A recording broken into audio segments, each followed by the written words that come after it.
Hoy le traemos un tema súper interesante y además súper práctico. Quisimos ponerle un título bastante práctico para que les sirva como guía a todas aquellas personas que quieran hacer cambios en este momento, que sufran de hipertensión arterial y quieran ver un resultado rápido, entre comillas. Vayan poniéndonos, por favor, desde dónde nos escriben. Y Leire, ¿qué tal? Primer podcast del año, si no me equivoco, ¿sí, verdad? No, creo que es el segundo. No me acuerdo. Creo que es el primero.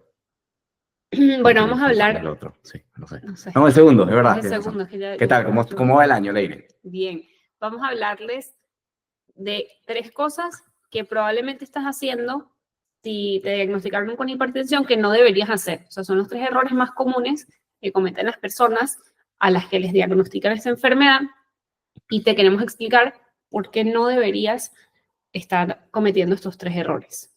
Así que vamos a hablar primero un poquito de la importancia de entender esta enfermedad y de poder tomar acción para lograr revertirla porque es posible. Totalmente. Entonces, Leire, comienzo yo. Sí. Me das esa responsabilidad. Vamos a comenzar. Fíjense, la hipertensión arterial es uno de los problemas de salud más graves a nivel mundial. No solamente por las consecuencias que trae, sino por la prevalencia que existe de esta condición. Para que tengan una idea, aproximadamente el 40%, 4 de cada 10 adultos a nivel mundial, padecen de hipertensión arterial. Es algo realmente increíble. Y para que se hagan otra idea, eso equivale a más de 1.200 millones de personas en el mundo que padecen de hipertensión arterial. Es un número realmente alarmante. Dentro de poco ya será lo normal, ¿no? Pasará a ser más del 50% y diríamos que los que no tenemos hipertensión somos una especie rara, somos los raros de la sociedad. Entonces, bueno, es algo bien preocupante. Y en parte es por lo que traemos este tema. También queremos siempre hablar de aunque parezca de lo mismo, pues no es lo mismo, sino que le tratamos de dar una visión diferente para que ustedes tengan elementos para actuar. Entonces, fíjense por qué es preocupante esta enfermedad. A nivel cardiovascular, pues la hipertensión causa accidentes cerebrovasculares, causa insuficiencia cardíaca y a nivel renal, que es muy importante y a veces no le vemos la relevancia que esto tiene, a nivel renal, pues la hipertensión prolongada en el tiempo puede producir un daño irreversible a los riñones que ya no pueden filtrar la sangre. Y eso es algo gravísimo. Y por eso la diálisis cada vez, tristemente, también es más popular en el mundo.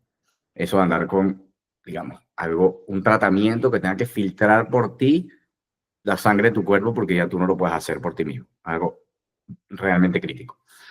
Y por otro lado, incluso, y esto a veces no se habla de esto, Leire, y me encanta que lo hayas incluido, es que a nivel mental, a nivel psicológico, la hipertensión puede contribuir a la demencia porque afecta los vasos sanguíneos en el cerebro. Importantísimo tener esto en cuenta y no dejarlo como en segundo plano porque es tan importante como que la hipertensión puede llevarte a tener un infarto. Es tan importante. Imagínense pasar los últimos años de la vida con un problema cerebral de ese calibre, ¿no? Entonces, muchas personas en las primeras etapas de la hipertensión ni siquiera saben que la tienen, no se la diagnostican porque pareciera que todo está bien, pero porque el tensiómetro marca un número, pero realmente ya esa persona viene formando un problema dentro. Y por eso nosotros hablamos siempre como de la raíz de los problemas. No queremos enfocarnos en que tienes el azúcar alta o en que tienes la presión alta, sino queremos enfocarnos en lo que está haciendo que esa presión se eleve y no pueda bajar. Entonces, Leire, vamos a ver, ahora sí, después de esta breve introducción, cuáles son esos 3 errores comunes que cometen las personas a la hora de tratar esta condición de presión arterial elevada. Bueno, el primer error, y yo creo que el más importante, es creer que los medicamentos son la única solución y que si tú te tomas tus medicamentos todos los días y eres constante con lo que te enviaron como tratamiento para la hipertensión, vas a evitar que surjan esas complicaciones de las que Oscar estaba hablando, esas complicaciones cardíacas que pueden terminar en un infarto o esas complicaciones renales que terminan, por ejemplo, en diálisis, en que poco a poco los riñones dejan de funcionar adecuadamente, o en problemas, bueno, también mentales, por ejemplo. Y todo esto surge de la creencia de que, bueno, es que yo me tomo mi medicamento todos los días, ese medicamento me mantiene la presión un poco más baja de lo que normalmente está y así voy a evitar que todo esto ocurra. Y esto no es así. Los medicamentos solamente controlan los síntomas, no controlan la causa. Y esa es la razón por la cual no va a evitar que aparezcan estas complicaciones, que pueden ser un infarto al corazón, una ACV, problemas oculares, empiezas a tener problemas a nivel de los ojos o problemas renales. Al tomarte esa pastilla piensas, muchas personas lo que piensan es, bueno, yo me tomo la pastilla y eso me exime de hacer cualquier otro cambio que mejore mi vida. Y está bien tomarte la pastilla, porque si tú llegaste un día al médico porque llegaste a urgencias porque tenías una crisis hipertensiva y tenías la presión en 200, 120 y te tuvieron que estabilizar y te mandaron una pastilla, está bien que tomes la pastilla porque eso es lo que te está manteniendo con vida, pero tomarte y ser constante con el tratamiento no es, o sea, tiene que ser complementario a los cambios que tú tienes que hacer en tu estilo de vida. Esa pastilla o las diferentes pastillas que tomes para tu hipertensión tienen el objetivo de disminuir la presión y va a hacer que se mantenga dentro de unos rangos más normales y evitar que esté en 140, en 160. Pero realmente no hace que la enfermedad deje de avanzar y por eso es que esas pastillas no evitan que el problema de la hipertensión continúe y eso dañe tus arterias, dañe tus ojos, dañe tus riñones o dañe, bueno, sí, las arterias que irrigan el cerebro. Y acá hay un dato súper interesante para entender de dónde viene la hipertensión. Y el dato es que la mayoría de las personas que tienen hipertensión primaria, que no es una hipertensión que te da a tener un tumor o una hipertensión porque tienes otra enfermedad, sino una hipertensión que te diagnosticaron y te dijeron que no sabían por qué la tenías, la mayoría de esas personas son resistentes a la insulina. Y ese desorden hormonal los lleva a que poco a poco la presión arterial empiece a aumentar. Es decir, que la mayoría de las personas, de toda Oscar, ¿cuánto dijiste que era la prevalencia a nivel mundial? 1.280 adultos a nivel mundial. Todas esas personas, la gran mayoría, el 95% de esas personas, son resistentes a la insulina. Y les quiero explicar 4 rutas por las que esa resistencia a la insulina hace que la presión suba. La primera es que cuando tu cuerpo tiene mucha insulina, cuando tu cuerpo produce mucha insulina, porque eres resistente a la insulina, eso afecta el control de líquidos por parte de tus riñones. ¿Y qué hace específicamente? Hace que retengas más líquido y ese líquido seguramente tú lo sientes. Seguramente si tienes hipertensión, sientes que al final del día se te hinchan los pies, se te hinchan las manos, las extremidades, y te sientes como pesado. Pero ese no es el único lugar donde tu cuerpo retiene líquido. Eso es la parte que tú puedes ver, que puedes sentir. Pero cuando tú retienes ese líquido porque tus riñones dejan de regular adecuadamente la cantidad de líquidos que hay en el cuerpo, hace que aumente el volumen de sangre. Es decir, aumenta la cantidad de líquidos que hay en tu cuerpo y eso inevitablemente hace que tengas un mayor volumen de sangre. Y eso le obliga al corazón a latir con mayor fuerza. ¿Por qué? Porque tiene que movilizar mayor cantidad un mayor volumen de sangre para que fluya por todo el sistema circulatorio. Entonces eso hace que aumente la presión. Tienes mucha insulina, tienes más líquidos y eso va a hacer que tu corazón pues tenga que bombear con mayor fuerza. Y por eso es que probablemente, y eso es una de las primeras pastillas que mandan, es que probablemente estés tomando un diurético, porque una de las causas de que tu hipertensión suba es que estás reteniendo líquido, entre otras cosas porque tienes demasiada insulina, entonces te mandan a tomar un diurético para que elimines líquido y ese líquido va a hacer que te desinflames y tú te sientas mejor, pero también va a hacer que el volumen de sangre disminuya y le facilite a tu corazón su función y disminuya la presión. Pero eso también lo puedes lograr tomándote un diurético, por ejemplo, pero también lo puedes lograr disminuyendo la cantidad de insulina, porque si tú disminuyes la cantidad de insulina que hay en tu cuerpo, tus riñones están funcionando mejor y pueden eliminar ese líquido sin la necesidad de tomarte ese diurético. Es decir, tienes una vía alterna que va a mejorar tu salud para eliminar esa cantidad de líquido que estás reteniendo por culpa de esa resistencia a la insulina. Esa es la primera ruta. retienes líquido, aumenta la sangre y eso hace que aumente la presión. Luego, ese exceso de insulina aumenta otras hormonas, específicamente las del estrés. Aumenta el cortisol. ¿Y qué pasa? Que el cortisol es la hormona del estrés y pone por naturaleza el cuerpo como en un sistema de huida. Entonces, cuando uno está, que tienes que huir de una situación, una de las cosas que hace el cuerpo es sudar. Cuando te pones nervioso que tienes que hacer algo rápido, sudas, aumenta tu presión, aumenta tu frecuencia cardíaca, es lo normal. Eso sería lo normal en un caso puntual. ¿Qué no es normal? Si aumenta constantemente ese nivel de cortisol, porque vas a estar siempre en ese sistema de huida y de tensión alta. Luego, la tercera ruta es que el exceso de insulina hace que tu cuerpo produzca menos óxido nítrico. El óxido nítrico es una sustancia que tu cuerpo es capaz de producir y que tiene un efecto potente de vasodilatador. O sea, vasodilata tus arterias. ¿Y qué pasa cuando tus arterias se vuelven un poquito más grandes? Bueno, que la resistencia que tiene que vencer tu corazón es menor. Necesita latir con menor presión. Pero si tienes mucha insulina, bloqueas la producción de óxido nítrico. Claro, y eso promueve, perdón, la vasoconstricción, que sería lo opuesto a la vasodilatación. Que vamos a hablar de eso después cuando hablemos de la síntesis. Exacto, o sea que necesitamos tener una cantidad de óxido nítrico capaz de mantener nuestras arterias vasodilatadas para que tu corazón no se tenga que esforzar.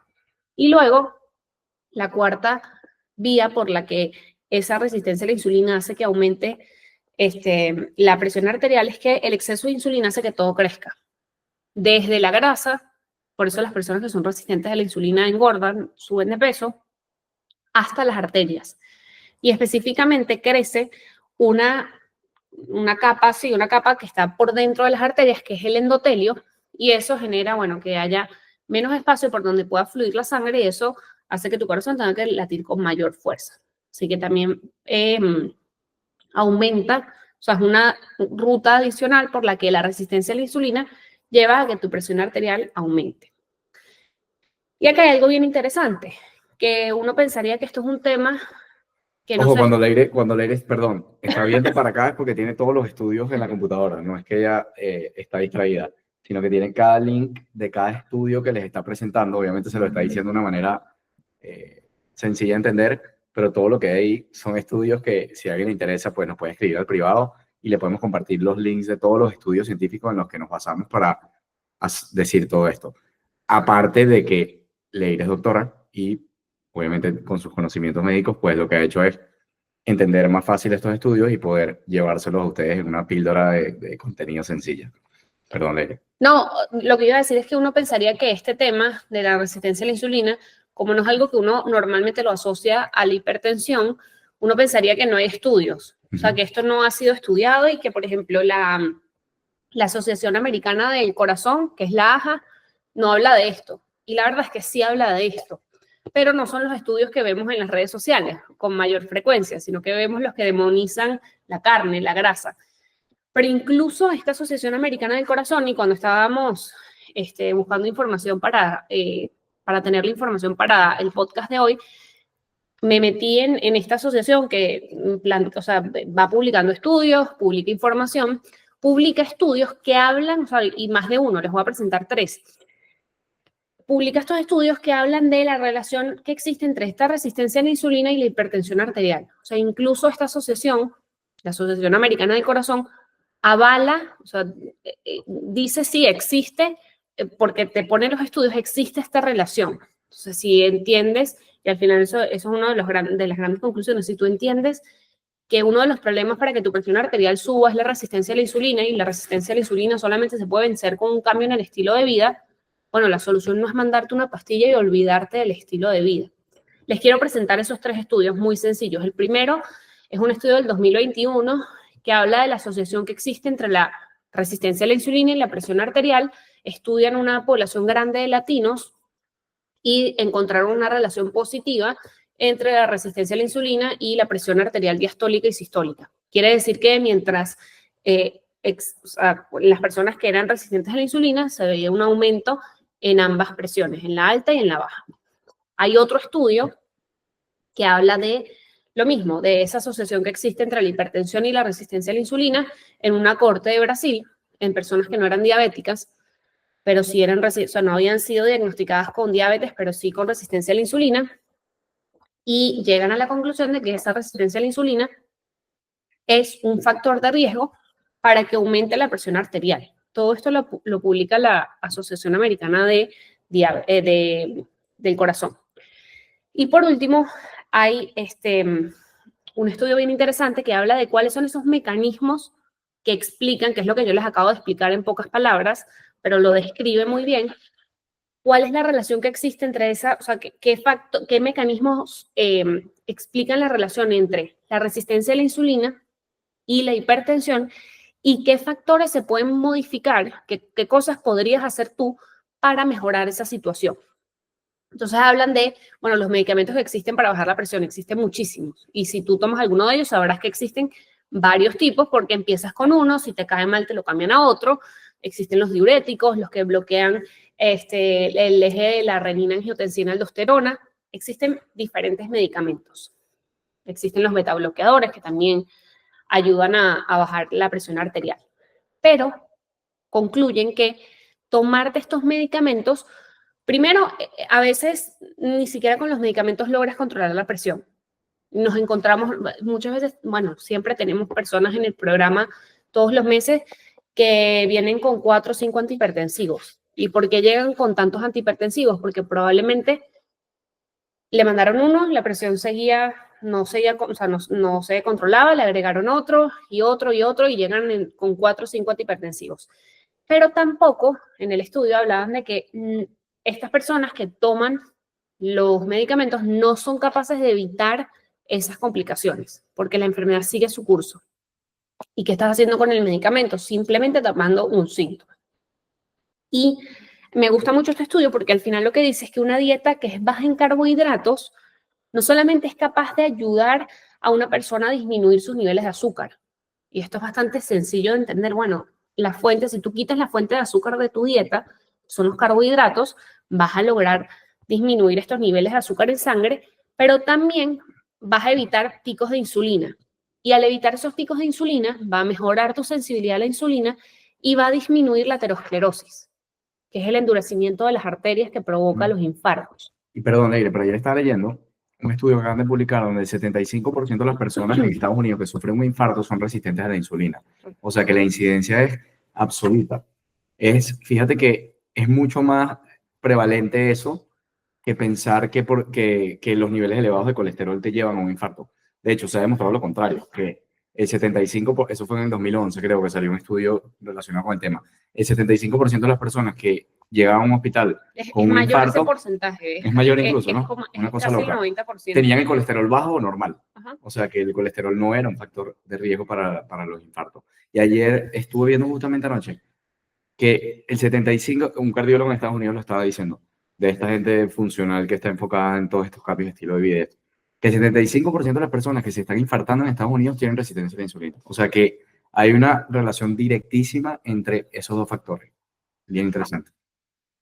Y al final, la gran conclusión de este primer punto, porque les vamos a hablar de 3 errores y este es el primero, es que tienes que hacer cambios en tu estilo de vida y en tu alimentación. Y eso no solamente te va a ayudar a que puedas controlar tu presión más fácilmente, sino que vas a evitar la progresión de esta enfermedad que puede terminar en cosas terribles, diálisis, un infarto, una ACV, y esto lo podrías evitar haciendo cambios en tu alimentación y en tu estilo de vida, pero especialmente en tu alimentación. Y ahora vamos a pasar al punto 2. ¿Cuál es el segundo error? Gracias por esa explicación. Que hace la gente. Bueno, vimos que el primer error es pensar que los medicamentos alivian, mejoran o controlan la hipertensión. No son los medicamentos. Es un tema de estilo de vida. Ahora, vamos al segundo error. Esto me gustaría llamarlo como un mito. Es más como mito. Y es que la hipertensión es hereditaria. Y voy a agregarle, Leire, que la hipertensión es falta de ejercicio. Ninguna de esas dos cosas es cierta. O sea, porque al final el error es pensar que yo heredé esa enfermedad porque mis papás eran hipertensos o alguno de los dos era hipertenso Entonces, como lo heredé, yo no puedo hacer nada al respecto. ¿Para qué voy a cambiar algo si igual es algo que heredé? Ese es como que el error que viene de ese mito de pensar que es una enfermedad hereditaria. Y obviamente todos heredamos algo de nuestros padres, eso es así tal cual. Pero si partimos de la base de que la hipertensión es una enfermedad del estilo de vida, yo no heredo el estilo de, a menos que yo herede el estilo de vida de mis padres, yo no tengo por qué ser hipertenso. ¿Se entiende? Y muchas veces lo decimos, ayer lo tuiteamos también. Estamos ahora usando ese canal también como vía de expresión de nuestro proyecto. Y es que si tú aprendiste a comer y a vivir hábitos de vida de una persona que sufre hipertensión, pues ¿cómo esperas no convertirte en una? Tan sencillo como eso. Y pónganse a pensar, y me incluyo, y Leire se incluye, ¿de quién aprendimos nosotros a comer? Si estamos hablando de que la alimentación es el primer factor para ser resistente a la insulina, lo cual te pone más cerca de una situación de hipertensión arterial primaria, pues de nuestros padres. Y si yo como una persona que desarrolló hipertensión, te prometo que vas a ser hipertenso. Es lógico, demasiado lógico. Entonces, ¿cuál es la mejor manera de explicar esto? Tú naces y te dan una pistola, y esa pistola está cargada con muchas balas, que son tus genes, pero tú decides si disparas la pistola o no. Y por eso, otro punto interesantísimo, Leire, porque hay muchas personas que llegan a nosotros y nos dicen, no, lo que pasa es que de todos mis hermanos yo soy hipertenso. Ajá, y si tus otros hermanos tienen los mismos genes que tú y no lo son, ¿será que tus hermanos están haciendo algo distinto con su estilo de vida? Y a pesar de tener los mismos genes que tú, no están siendo o convirtiéndose en personas con hipertensión. Entonces esto es algo que tenemos que ponerle un parado a nivel clínico también, porque es muy fácil llegar a una consulta, te dicen que anotes tu historia médica, pones los antecedentes médicos que tienen, y cuando te miden la presión y ves que la tienen 142 con 91, te dicen, claro, sí, es que estoy viendo acá que tú tienes un antecedente familiar de hipertensión. Listo, tú lo que tienes que tomar es hidroclorotiazida con losartán. Ya, más o menos lo que decía Leire. O sea, no puedes hacer eso sin acompañarlo a un cambio en el estilo de vida. Porque ponte a pensar, ¿cuántos años de tu vida tú pasaste sin ser hipertenso? Saca la cuenta. Si nos estás escuchando ahora y eres hipertenso, estás diagnosticado, ¿cuántos años pasaste sin serlo? Entonces, ¿cómo me vas a decir que es algo con lo que naciste? No lo es. Entonces, mucho cuidado con esto.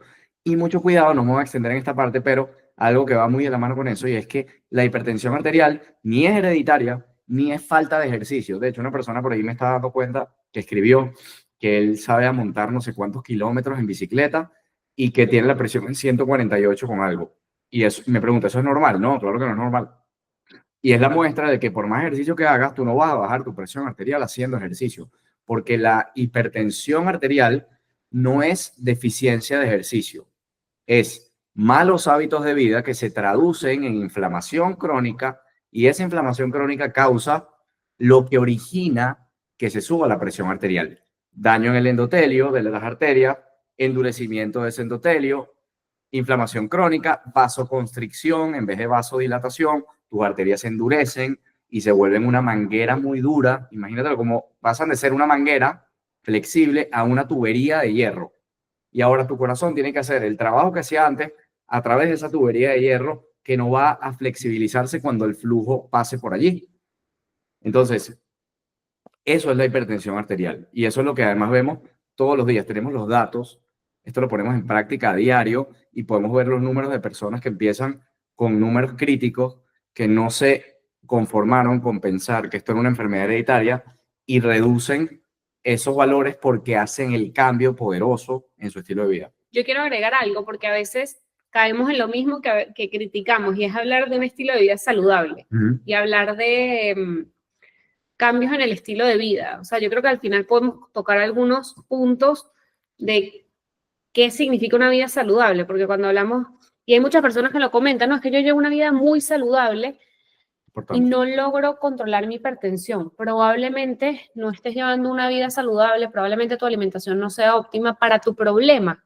Probablemente comas lo mismo que una amiga que tú tienes, alguien cercano a ti, pero esa persona no tiene un problema de resistencia a la insulina y tú sí, porque probablemente, estamos hablando con las estadísticas y según los números reales, probablemente si eres hipertenso, hipertensa, eres resistente a la insulina. Entonces creo que al final podemos hablar un poquito de qué es ser saludable, porque ser saludable, lo hemos dicho miles de veces, pero lo voy a repetir, no es comer vegetales.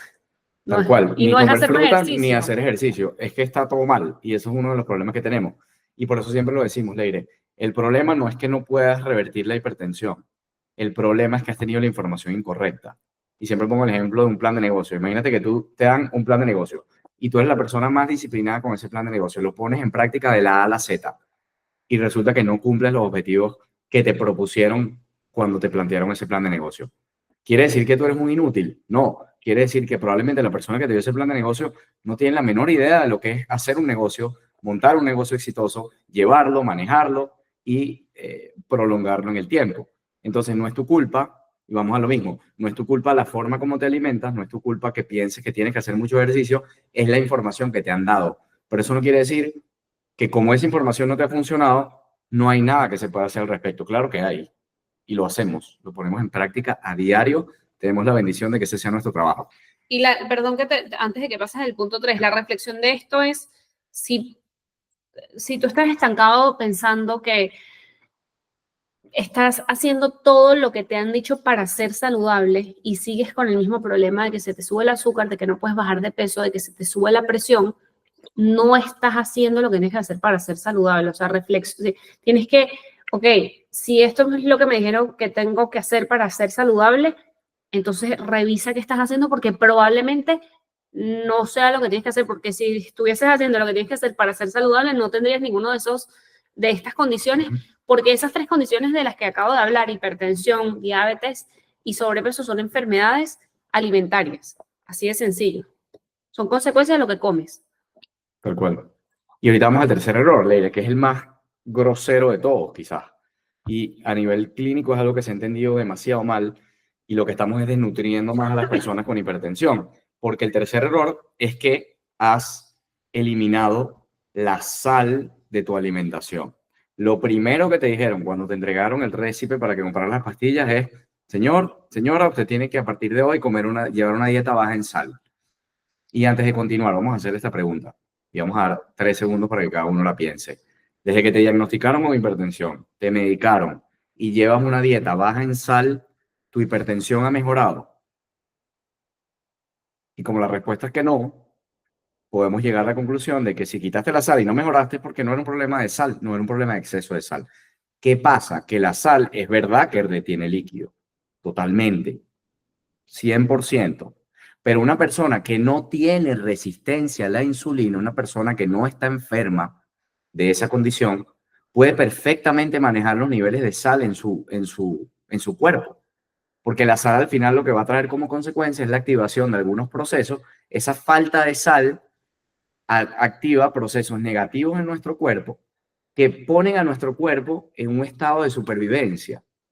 Porque si tú no le das a tu cuerpo algo esencial, si tú no le das a la vaca pasto, sino que te pones a darle legumbres o te pones a darle almendras a una vaca, Se va a sentir mal. pues la vaca va a empezar a activar en su cuerpo, que es perfecto, unos mecanismos de supervivencia, lógicamente. Entonces, ¿qué pasa?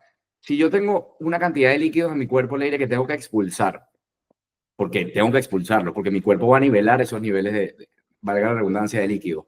Y voy a ir al baño a orinar, por ejemplo, y mis riñones van a hacer el trabajo de soltar una cantidad de líquido que hay en exceso, pero yo no tengo suficiente sodio en mi cuerpo porque privo a mi cuerpo de sal. ¿Qué van a hacer mis riñones? Bueno, de ese líquido que yo estoy tratando de expulsar de manera natural, ellos van a retener una parte porque ven sodio ahí, lo identifican y dicen, yo necesito este sodio, yo no me puedo deshacer de este líquido, porque ahí hay sodio para yo seguir viviendo. Y no lo puedes producir. Correcto, por eso es esencial, tal cual. Tú el sodio sí o sí y los otros minerales que hay en la sal los tienes que consumir, quieras o no. Y si no lo haces, estás crónicamente desnutrido. Y esa desnutrición activa esos procesos de emergencia. El cuerpo está en alerta roja 24 horas al día porque no le estás dando sal, algo que él necesita y que no es la causa de que se te suba la presión, porque yo como sal en exceso y a mí no se me sube la presión. Y tenemos muchas personas en el programa, hemos tenido personas en este programa que han estado en el programa manejando diariamente presiones por encima de 200. Y esas personas, por más sal que consumen, su presión baja, no sube, porque el problema no es un exceso de sal, el problema es un exceso de comidas y de hábitos que te convierten en resistente a la insulina.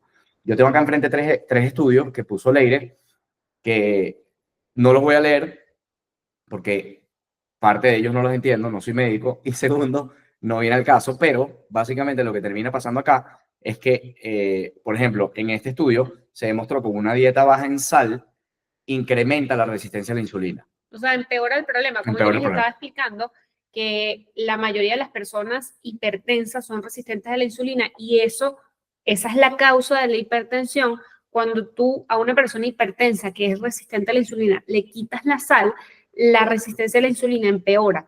¿Por qué? Porque como Oscar estaba diciendo, tu cuerpo necesita sal. Y cuando se la quitas, el cuerpo manda la señal a los riñones de decir, la sal que tú veas la retienes. Y cuando tú retienes sal, retienes agua. El agua se va con la sal, se queda en el cuerpo.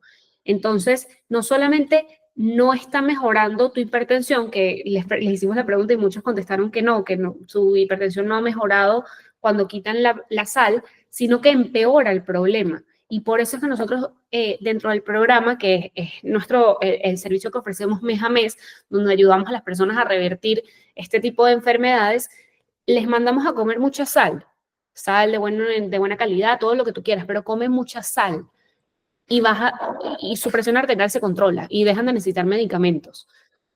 ¿Qué pasa con esa sal? Que no es el problema y que la necesitas. Y que cuando la dejas de consumir te sientes muy mal. Otro de ustedes está diciendo, es que me siento mal cuando dejé la sal. Sí, probablemente te sientes horrible, tienes falta de energía, te fatigas, estás de mal humor porque tu cuerpo necesita ese mineral y no se lo estás dando. Correcto. Y para cerrar el punto, Leire, si tú en este momento estás llevando una dieta baja en sal y te estás medicando porque tienes la presión alta y piensas que estás resolviendo el problema tomándote ese medicamento, quiero que sepas que no solamente estás tapando el problema, pero el problema sigue ahí, sino que el problema lentamente se va empeorando porque no le estás dando sal a tu cuerpo. O sea, que estás haciendo la mezcla del desastre. Estás tomando medicamentos pensando que te estás haciendo un favor y te estás desnutriendo crónica y silenciosamente cada vez que le niegas a tu cuerpo la sal que él necesita para funcionar. Es esencial. No la vas a obtener de otra fuente. Y a esto, no sé si le vas a decir, pero no quiero que pase, es que si a esto le agregas que estás en un intento por mejorar tu salud y por seguir las indicaciones que te han dado, y entonces te estás tomando tu pastilla, te dejaste de comer sal, estás comiendo insípido súper bajo en sal, y aparte estás haciendo ejercicio porque te estás esforzando, porque tu médico te lo dijo, eso es un desastre, porque cuando tú haces ejercicio pierdes aún más sal, y ya estás desnutriendo tu cuerpo, o sea, le estás quitando ese mineral tan importante, vas a hacer ejercicio, sudas, tienes aún, tus pérdidas son mayores, tienes menos sal, te vas a sentir peor. Por eso es que nuestro punto es, no lo estás haciendo mal, estás siguiendo unas indicaciones que no funcionan. Tú no lo estás haciendo mal, tú lo estás haciendo buenísimo, estás siguiendo tus 3 recomendaciones principales. Sé más saludable, que incluye, tómate tu pastilla, quita la sal y haz más ejercicio. Lo que pasa es que eso no te da resultados. Porque es un mal plan de negocio. Si vamos al ejemplo que dije anteriormente. Entonces, Leire, por último, miren esto. La propia Asociación Americana del Corazón, que debería velar porque las personas mejoren su salud cardiovascular, ese debería ser su objetivo, no lo es. ¿Por qué? Porque recomienda que una persona debe consumir un máximo de media cucharadita de sal al día. O sea, nada. Nada, eso es trivial, eso no tiene ningún efecto en tu cuerpo. Entonces, las propias recomendaciones que vienen de estos organismos, que no sé para qué están ahí, es para desnutrir a la gente y convertirla en más enferma, más hipertensa. Y dependientes de una pastilla. Y más frustrada porque vas a depender no ahora. A ver, vamos a estar claros, Leire. Uno debuta como hipertenso, le mandan un medicamento. Nadie se mantiene con un solo medicamento a los 10 años. A los 10 años ya estás tomando 2 o 3 y estás completamente descontrolado. Y además te dicen que tienes el azúcar alta y tú te vienes esforzando porque lo quieres hacer mejor, porque obviamente no eres masoquista, quieres estar mejor, pero estás siguiendo las recomendaciones que no son y por eso cada vez vas a estar más frustrado y tomando más medicamentos. Es un llamado de atención a que sí lo puedes lograr, 100%, no me queda ninguna duda, no te conozco, pero si tú tienes hipertensión arterial y quieres mejorar tu salud, no te imaginas la vida que te estás perdiendo en este momento, que la puedes tener rápido, esto no toma años, ni requiere de suplementos, ni adaptógenos, ni cosas extrañas que te mandan allá afuera, sino de hacer las cosas básicas bien. Eso es todo. Leire, tienes un bonus. Lo último que estamos viendo últimamente en el programa es que llega mucha gente con la presión altísima sin ser diagnosticada. Y Importantísimo. esto pasa, yo creo que pasa igual con la diabetes. Hay muchas personas que andan por ahí con el azúcar en 150 y ni saben. Y la reflexión y el llamado es a que se midan la presión. Cómprense, nosotros siempre les decimos, usen el glucómetro, usen el tensiómetro. Cómprense un tensiómetro y hagan un chequeo en su casa que no les va a hacer el médico, porque ustedes probablemente vayan al médico 1 o 2 veces al año. El resto, que es la mayoría del tiempo, están en su casa, trabajando en su vida sin que alguien los controle. Entonces, mídanse la presión y no dejen que mágicamente vayan el año que viene al médico y tengan la presión en 160, que le pasa a muchas personas. Cuando ustedes vean que hay una tendencia que sube, así sea pequeña y que creas que es indefensa, no es indefensa, porque eso significa que tienes un desorden hormonal por detrás. Y actúes antes de que se salga de control y antes de que necesites 5 medicamentos para mantenerte en rangos normales, seguros y con vida. Tal cual. Le haré una pregunta para cerrar, y es que hay mucha gente que dice, yo me hice laboratorios y no soy resistente a la insulina. Eso es otro problema que tienes, te estás midiendo mal la resistencia a la insulina, porque no es como te la mandan a medir en la calle. Yo les recomiendo que vayan a nuestro podcast en YouTube, busquen todos nuestros episodios del podcast Una Vida Sin Pastillas o en Spotify y busquen los laboratorios más importantes para diagnosticar tu salud. Y ahí te vamos a explicar completo qué es lo que necesitas realmente medir para saber si existe en tu cuerpo una condición de resistencia a la insulina. Leire, déjame yo hacer la introducción y tú haces la invitación, ¿te parece? Para cerrar el episodio. Miren, nosotros ofrecemos un programa, de eso vive Sin Pastillas. Nosotros, gracias a Dios y a ustedes, todos los meses tenemos un programa que está a reventar de lo lleno que está. De hecho, no los invito en este momento a inscribirse porque ya estamos llenos para febrero, no hay cupo, ni siquiera. Así que ni lo intenten porque no van a conseguir, gracias a Dios. Pero como tenemos una capacidad limitada en ese programa porque le damos una atención médica a las personas, o sea, tenemos 3 doctoras que trabajan con Leire, 2 de ellas, María Elisa y Mónica, que ayudan a monitorear a todas esas personas a diario para dejar los medicamentos. Okay, es algo bien intenso y bien enfocado en las personas. Ahora, como no tenemos capacidad ilimitada para hacer esto, acabamos de estrenar una comunidad y lo hicimos en una plataforma que es bien amigable y estamos anunciándolo por primera vez por esta vía. Entonces, para todas las personas que les interese, pueden entrar en sinpastillas.com/comunidad. Lo voy a escribir acá Y yo les mientras Leire le va contando cuál es nuestra intención con esa plataforma nueva. Miren, en esta plataforma que es muy sencilla de usar, de hecho incluimos un video para enseñarles porque sabemos que muchos de ustedes, bueno, será la primera vez que la utilicen, pero es una plataforma muy sencilla de utilizar donde vamos a estar todos los meses estrenando un módulo nuevo. Entonces, ¿qué van a encontrar en este módulo? El primero, si entran ahora, el módulo que hay es el de diabetes. ¿Qué encuentran en el módulo de diabetes? Bueno, encuentran información teórica muy sencilla, como estos podcasts, que son cosas intensas pero sencillas. Al final, la mayoría de ustedes entiende todo lo que estamos diciendo. Una parte teórica para que entiendan por qué tienen diabetes tipo 2, cuál es el problema, y luego, en ese mismo módulo, hablamos de la parte práctica. ¿Qué tienen que hacer para mejorar? ¿Qué alimentación tienen que llevar? Van a encontrar algunos documentos descargables para interpretar sus laboratorios, para saber realmente si tienen resistencia a la insulina, cómo medirse el azúcar, cómo interpretar estos valores. Es decir, van a encontrar toda la información que necesiten según cada enfermedad que tratamos en Sin Pastillas. Entonces, la primera que ya está es diabetes tipo 2.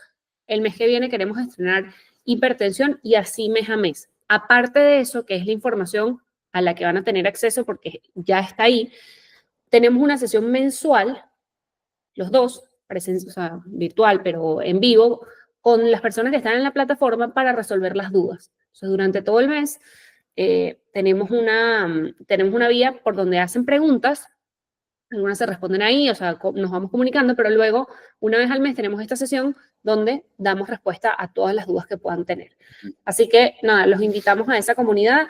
Entendemos que hay muchas personas que no pueden acceder al programa porque, por ejemplo, para febrero no tenemos, o sea, tenemos capacidad limitada, es un programa grupal, pero a la vez es individual porque hay un seguimiento individual donde hay un equipo de salud que se enfoca en cada una de las personas. Entonces, aparte de eso, les queremos ofrecer este servicio que, bueno, tiene un poco más de alcance por el hecho de que está la información y no hay un seguimiento individual, y vamos a mantener también el programa. como comentaba Oscar, es lo que hacemos todos los meses. Y para cerrar, nosotros no tenemos capacidad en estos espacios de responder comentarios. Correcto. Preferimos enfocarnos en el tema para dejarlo grabado y que les quede a ustedes como información. Pero en esas plataformas, una vez al mes, vamos a responder exactamente las preguntas que ustedes tienen con el mayor detalle para que no se queden con ninguna duda. Y eso va a ser exclusivo para las personas que tienen esa comunidad. Entonces, ahí les damos el link para los interesados. De verdad que nosotros estamos haciendo esto, te lo voy a decir, no quiero que suene feo, pero nosotros no necesitamos el dinero que proviene de esa comunidad. De verdad lo estamos haciendo para ponerles a ustedes la información al alcance para las personas que no pueden invertir en el programa que es de alto valor. O sea, van a tener toda la información que ustedes necesitan de repente con una guía que no tienen, o sea, que no, porque nosotros en el podcast no tenemos un hilo, o sea, vamos hablando de temas que nos piden, pero en la comunidad van a encontrar un orden y unas indicaciones claras para que no nos estén pidiendo ahorita, por ejemplo, la lista de compras. La lista de compras la pueden obtener. Métanse en sinpastillas.com y la encuentran, pero aquí van a tener como una estructura mayor y... Van a saber armar el plato 90-10, que es importantísimo. Que es el plato de Sin Pastillas. Tienen las indicaciones para hacerlo. Y con esas indicaciones van a tener cómo vencer estas enfermedades. Así que muchísimas gracias. Ojalá que puedan por lo menos ver el video y ver de qué se trata la comunidad. Ahí está el link. Y nos vemos la semana que viene para otro episodio del podcast Una Vida Sin Pastillas. Muchas gracias. Saludos.